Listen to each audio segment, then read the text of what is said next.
Welcome दोस्तों, क्या आपके साथ कभी ये हुआ है कि आपने टेस्ट की तैयारी की हो और पेपर में भूल जाएं, या कोई सिलेबस तैयार किया हो और बाद में वो याद भी ना रहे, या बाजार से सामान लेने जाएं और यही भूल जाएं कि लेने क्या आए थे, या क्लास लेक्चर के दौरान आपका दिमाग अपनी कहानियों में मगन हो और पता चले कि लेक्चर भी ओवर हो गया है। घबराएं नहीं, ये सब नॉर्मल है। एक तरह से नॉर्मल नहीं है, लेकिन कई लोगों के साथ ऐसा होता है और मैं उन्हीं में से हूँ। इसका मैंने याद रखने का हल निकाला है जो कि तजर्बे से है, तो इस वीडियो को एंड तक देखें। तो चलें बात करते हैं, why do we forget things. हम चीज़ें क्यों भूलते हैं? जब हमारी हेल्थ का मसला हो, जैसे कि मसलन वक्त पर ना सोना हो, ना ही प्रॉपर डाइट हो, या फिर दूसरा फैक्टर है आप चीज़ें या इवेंट्स रिकॉल नहीं करते। जब हम चीज़ों को मेमोरी में रिकॉल या दोहराते नहीं हैं तो हमारा दिमाग उसे कचरा समझकर भुला देता है। या जब आपका ध्यान इकट्ठे 2 से ज़्यादा जगहों पर हो। याद रखें, मेमोरी बूस्ट की जा सकती है, जैसे जिस्म के मसल एक्सरसाइज करने से बिल्ड होते हैं, इसी तरह दिमाग भी मसल की तरह है जो एक्सरसाइज से बूस्ट होता है। अब इसकी एक्सरसाइज क्या है? फोकस,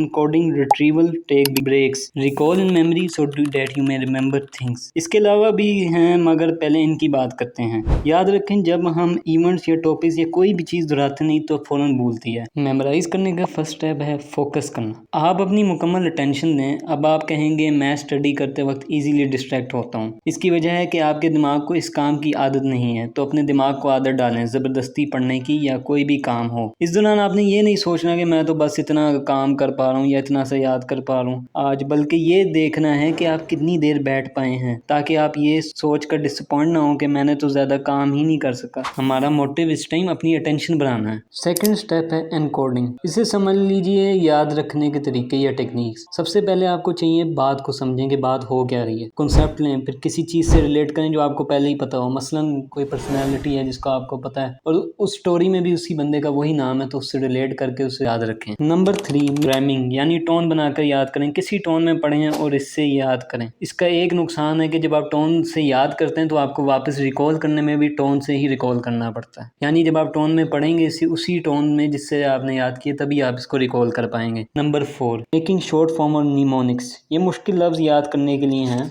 हर वर्ड का पहला लेटर याद करके कोई और एक नया वर्ड बनाना। मसलन स्मार्ट, SMART। इसमें S स्पेसिफिक है, M measurable, A attainable, R relevant and T time based. Mnemonics बनाने से आपका माइंड मुश्किल अल्फाज को जल्दी याद कर लेता है। आगे चलते हैं नंबर 5 पे। एक ही चीज़ को बार बार पढ़ना गलत है, क्योंकि आपके दिमाग को इन्फॉर्मेशन समझने और उसे स्टोर करने के लिए वक्त चाहिए होता है। इसलिए आप थोड़ी देर तक कोई और टॉपिक पढ़ें, फिर इसी टॉपिक पर वापस आएँ, ताकि तब तक आपका दिमाग पिछला टॉपिक याद कर ले। नंबर 6 पे टेकिंग ब्रेक्स। ब्रेक लेना बहुत ज़रूरी है। पढ़ाई में मुसलसल आप इकट्ठे 3 घंटे पढ़ें तो वो कोई फ़ायदेमंद नहीं, क्योंकि आपका माइंड मुसलसल एग्जॉस्ट हो रहा हो। इसके बरक्स आपको करना चाहिए कि 45 मिनट पढ़ के 10 से 15 मिनट का ब्रेक लें, ताकि माइंड रिफ्रेश हो जाए, और अपने साथ कोई कैंडी या चॉकलेट रखा करें जो थोड़ी थोड़ी करके खाएं। अब आप पूछेंगे वो क्यों? हमारा दिमाग हर वक्त ग्लूकोज यानी शुगर कंज्यूम करता है, और पढ़ते वक्त या कोई मेंटल वर्क करते हुए ये बहुत ज़्यादा क्वांटिटी कंज्यूम करता है, जिसकी वजह से भी आप थक सकते हैं। इसलिए कोई भी शुगर वाली आइटम साथ में इस्तेमाल करें, इससे आपकी मेंटल कैपेसिटी बूस्ट होगी।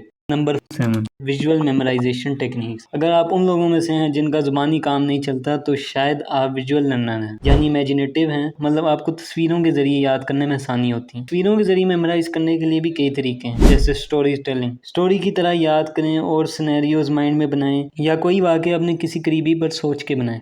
इससे आपको मेमोराइज करने में आसानी होगी। Asking question. आप ऊंची आवाज़ में अपने आप से सवाल पूछ के याद करें। मसलन कौन से शायर को आम पसंद है? विच पोइट लव्स मैंगोज, जो कि मिर्ज़ा गालिब हैं। लाहौर रेजोल्यूशन कब हुई? वजह क्या थी? फिर खुद ही जवाब दें। कम अज़ कम मुझे इस तरीके से जल्दी याद होता है। मुझे उम्मीद है आपको भी इस तरीके से जल्दी याद हो। इससे पहले मैंने एक वीडियो डाली जो स्कूल के ऐसे 7 लेसन जो बच्चों की शख्सियत तबाह करने का काम करते हैं, उस पर मुश्तमिल थी, तो उसको भी लाजमी देखिए। इस चैनल को लाइक करें, सब्सक्राइब करें, अपने दोस्तों के साथ शेयर करें। मिलते हैं अगली वीडियो में। Till then take care, bye.